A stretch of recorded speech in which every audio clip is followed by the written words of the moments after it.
இன்னைக்கு நாம 40 வயசு கடந்த பெண்களோட மூட்டு நலம் மற்றும் எலும்பு அடர்த்திய பாதுகாக்கிறதுக்கான ஒரு சூப்பரான பிராக்டிக்கலான பிளான பத்தி தான் பார்க்க போறோம். எந்த தாமதமும் இல்லாம நேரா விஷயத்துக்குள்ள போயிடலாமா?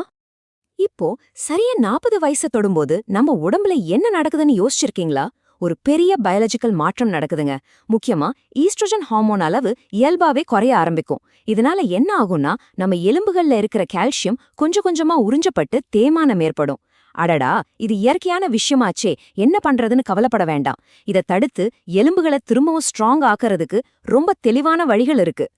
மூட்டு வலி உடனே ஒரு மாத்திரைய போடுறத விட்டுட்டு இந்த பிரச்சனைய எப்படி முழுமையா சரி பண்றதுன்னு ஒரு 5 முக்கியமான விஷயங்கள் மூலமா பார்க்கலாம். சரியான உடலியக்கம், எலும்பு பயிற்சிகள், ஆழ்ந்த ஊட்டச்சத்து, அன்றாட வாழ்க்கை முறை, அப்புறம் சில முக்கியமான மருத்துவ எச்சரிக்கைகள். இதுதான் நம்ம பிளான். சரி, இப்போ நம்ம முதல் தூண் என்னன்னு பார்க்கலாம்.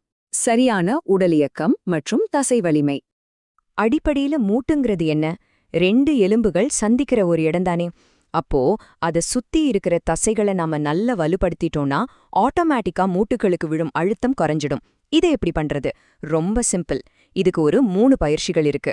முழங்கால் மூட்டை ஸ்ட்ராங்காக்க குவாட்ரிசெப்ஸ் பயிற்சி, நடக்கும்போது நல்ல பேலன்ஸ் கிடைக்க பக்கவாட்டு கால் உயர்த்துதல், அப்புறம் இடுப்பு தசைகளை உறுதிப்படுத்தும் பிரிட்ஜிங் பயிற்சி. இதையெல்லாம் நீங்க ஈஸியா வீட்லயே பண்ணலாம். அடுத்ததா நம்ம 2வது தூணுக்கு வருவோம். எலும்பு அடர்த்திக்கான எடை தாங்கும் பயிற்சிகள், அதாவது வெயிட் பேரிங் எக்ஸசைஸ். ஒரு முக்கியமான விஷயம் தெரிஞ்சுக்கோங்க. நம்ம எலும்புகள் புதிய வலிமையான திசுக்களை உருவாக்கணும்னா அதுக்கு ஒரு சின்ன பிசிக்கல் அழுத்தம் தேவை. அதனால சும்மா மெதுவா ரிலாக்ஸ்டா நடக்கிறது மட்டும் பத்தாது. ஆரோக்கியமான அழுத்தத்தை கொடுக்க கைகளை நல்லா வீசி கொஞ்சம் வேகமா நடக்கிறது, பாதுகாப்பா படிக்கட்டுகள் ஏறுறது, அல்லது வீரபத்ராசனம், விருட்சாசனம் மாதிரி பேலன்ஸ் தரக்கூடிய யோகாசனங்களை செய்யறது ரொம்ப ரொம்ப அவசியம். இப்போ 3வது தூண், இது ரொம்ப முக்கியம். அடிப்படை கால்சியத்தை தாண்டிய ஆழ்ந்த ஊட்டச்சத்து. நிறைய பேர் நினைச்சிட்டு இருக்காங்க மூட்டு வலினா உடனே கால்சியம் மாத்திரையை முழுங்கிட்டா போதும்னு. ஆனா அது உண்மை இல்லைங்க. நீங்க சாப்பிட்ற கால்சியம் உடம்புல சேரணும்னா அதுக்கு சில துணை ஊட்டச்சத்துக்கள் கண்டிப்பா தேவை.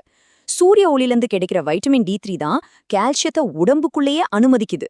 அதுக்கப்புறம் மெக்னீசியம் எலும்புக்கு ஒரு நல்ல ஸ்ட்ரக்சரை தருது. பருப்பு, சோயால இருக்கிற புரதங்கள் தேய்மானத்தை தடுக்குது. இதுதான் மூட்டு நலனோட உண்மையான கெமிஸ்ட்ரி. இதுல எனக்கு ரொம்ப ஆச்சரியமா இருந்த விஷயம் என்ன தெரியுமா? வைட்டமின் K2 செய்யற வேலைதான். நிஜமாவே இது ஒரு டிராஃபிக் போலீஸ் மாதிரி செயல்படுதுங்க. நீங்க எடுத்துக்கிற கால்சியம் தப்பா ரத்த நாளங்கள்ல போய் அடைச்சுக்காம தடுத்து, ஹலோ உங்க வழி அதில்ல, நேரா இங்க போங்கன்னு சரியா உங்க எலும்புகளுக்குள்ள கட்டாயமா கொண்டு போய் சேர்க்குது. மூட்டு ஆரோக்கியத்துக்கு இது எவ்வளவு முக்கியம்னு பாருங்க. 4வது தூண் என்னன்னா, நம்ம அன்றாட வாழ்க்கை முறை மாற்றங்கள், அதாவது எர்கமான். நம்ம அன்றாட வாழ்க்கையில செய்யற சின்ன சின்ன மாற்றங்கள் பெரிய அளவுல மூட்டு தேய்மானத்தை தடுக்கும்னு உங்களுக்கு தெரியுமா? மணிக்கணக்கா ஒரே இடத்துல உட்காந்துட்டே இருக்காதீங்க. ஒரு 30 நிமிஷத்துக்கு ஒரு முறை எந்திரிச்சு நடங்க. அப்புறம் மூட்டுகளுக்கு அதிக பிரஷர் கொடுக்கற மாதிரி தரையில குந்தி உட்காரு தவிர்த்துட்டு வெஸ்டர்ன் கழிப்பறைகளை யூஸ் பண்றது ரொம்ப நல்லது. இன்னொரு முக்கியமான விஷயம், அந்த தேஞ்சு போன தட்டையான செருப்புகளை தூக்கி போட்டுட்டு பாதங்களுக்கு நல்ல குஷன் தரக்கூடிய செருப்புகளை யூஸ் பண்ணுங்க. உங்க மூட்டுகளுக்கு நீங்க செய்யற பெரிய உதவி இதுதான். இப்போ கடைசி பகுதிக்கு வந்துட்டோம். சுய பராமரிப்பை எப்போது நிறுத்த வேண்டும், எப்ப டாக்டரை போய் பார்க்கணும்? நாம இதுவரைக்கும் பார்த்த இந்த 4 தூண்களும் ரொம்பவே எஃபெக்டிவானதுதான். இருந்தாலும் எப்ப நாம செல்ஃப் மேனேஜ்மெண்ட்டை நிறுத்திட்டு மருத்துவரை பார்க்கணும்னு தெரிஞ்சுக்கிறது ரொம்ப அவசியம். காலையில எழுந்ததும் உங்க மூட்டுகள்ல ஏற்படுற இறுக்கம் ஒரு 30 நிமிஷத்துக்கு மேல தொடர்ந்து இருந்தாலோ, அல்லது மூட்டுகள்ல வீக்கம், சிவந்து போறது மாதிரி ஏதாவது கவனிச்சாலோ கொஞ்சம் கூட வெயிட் பண்ணாதீங்க. உடனே மருத்துவரை அணுகிறது தான் நல்லது. நாம கவனிக்க வேண்டிய இன்னொரு பெரிய ரெட் ஃபிளாக் என்னன்னா கிரெபிட்டஸ். நடக்கும்போது உங்க மூட்டுகள்ல இருந்து ஏதோ அரைக்கிற மாதிரியோ அல்லது கிளிக் கிளிக்னு ஒரு சத்தமோ கேக்குதா? மூட்டுகள் ஒன்னோட ஒன்னு உரசும் அந்த அபாயகரமான சத்தத்தை தான் மெடிக்கல் டேர்ம்ல கிரெபிட்டஸ்னு சொல்றாங்க. இத தயவு செஞ்சு அலட்சியப்படுத்திராதீங்க.